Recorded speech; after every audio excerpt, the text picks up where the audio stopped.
Okay, I got about 2.5 quarts of soup here. And so I'm going to put about 4 to 5 ounces of whole butter into the soup. But before I proceed, I'm going to taste this soup just to find out a little bit about oh, the soup looks so nice.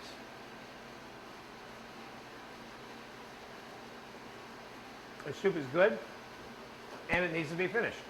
The finishing process right now is what's going to put this soup and separate it from everything else. Right now, it's just okay to good, because that's all it's supposed to be based on what I've done. Now we're going to finish this soup and make it into something really special, okay?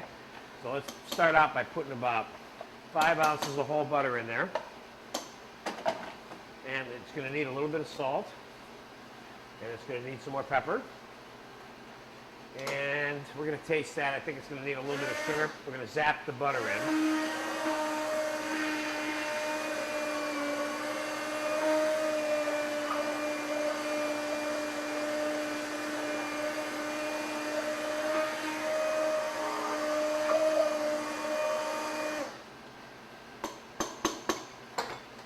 Let's give this a taste. This soup looks great. You see how fast this was? You got to love that part. Let's have a taste here.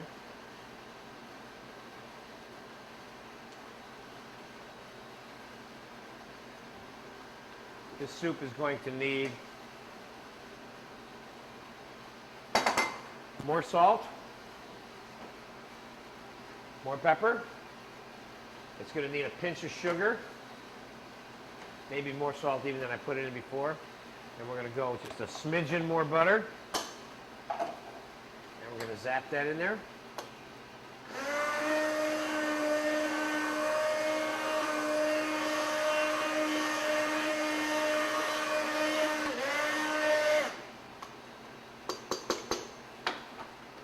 Now this soup should only be made the day it's going to be served. If you put this in the fridge, the vibrancy of this color is going to disappear on you. And it's just not the same without that vibrancy of the color. So because it takes such a short amount of time to make this soup, it shouldn't be an issue in most cases for you, but I recommend that if you want to serve this soup, only do it on the days where you can make it within an hour or two before you're going to serve it. Let's give this a taste before we show you the final presentation on this. This soup is much better right now, and it needs a little bit more salt, and it needs a pinch more sugar, and it needs a little bit more pepper. And I think we're there.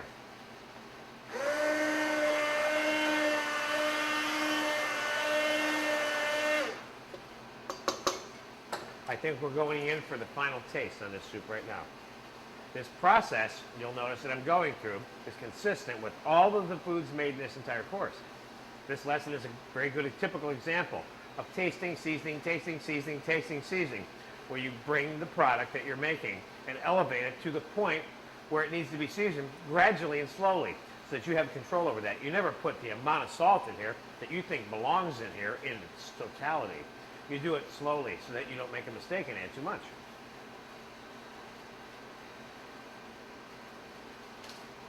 This soup is really nice.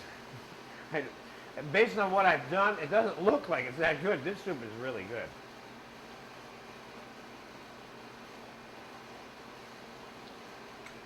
I'm going to add a pinch more salt to the soup. And I don't even have to taste it now. I know it's ready.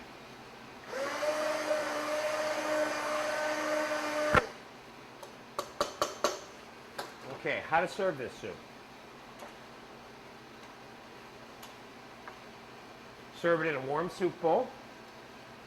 Look at the color of that soup. You see what I mean?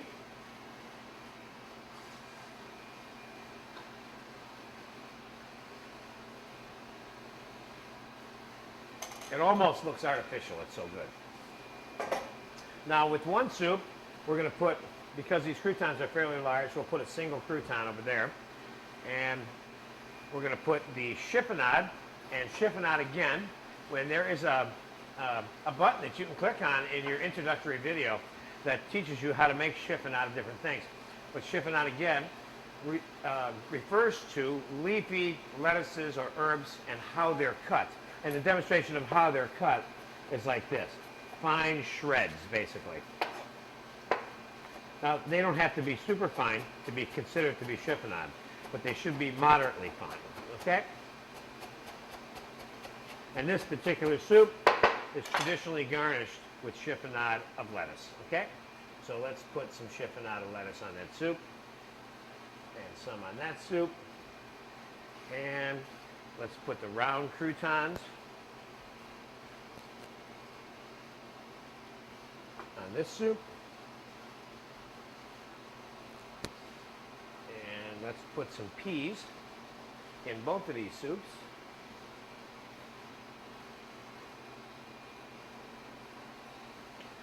And not to be redundant, but to be absolutely perfect for this soup, a little bit of another green chopped parsley. We have 3 different shades of green inside this bowl. Now there you have it. A very classic soup, Potage St. Germaine, also called puree of sweet pea. The garnishes that are on this soup today right here are the classic traditional ones also. If you make this soup and eat it, you will find out why this soup is famous. Have a great time eating this soup.